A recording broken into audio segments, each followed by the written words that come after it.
the National Assembly is not a jungle. The National Assembly is regulations that have to be adhered to.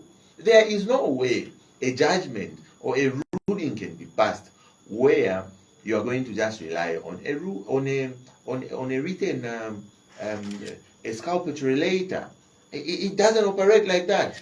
Procedurally, Parliament requires that one, you shall have to respond to that, and further to that, a parliamentary privileges committee will be instituted, and the Madam Speaker will get recommendation from that committee. And that is how it is done. You cannot say no because we received your exculpatory letter and we feel, no, come on, let's follow the rules. There are standing orders which we have to follow. It is as simple as that.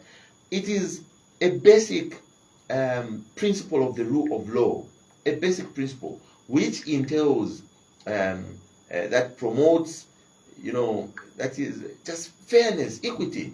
It's a rule of fairness, Fairness entails that I should have the right to be heard. You cannot be a judge in your own cause, for example. A letter is written to the MP, of course, from a complaint of a member of Parliament, but written by the National Assembly to the MP, and further to that, the National Assembly just decides to make a decision. The Zambian people need to know that there are procedures and processes on how an MP should be expelled.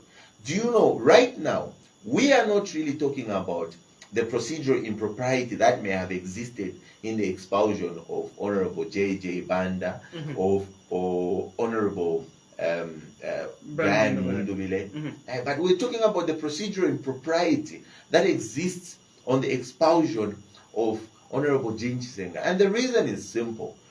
She ought to have been given that right to appear before a privileges committee.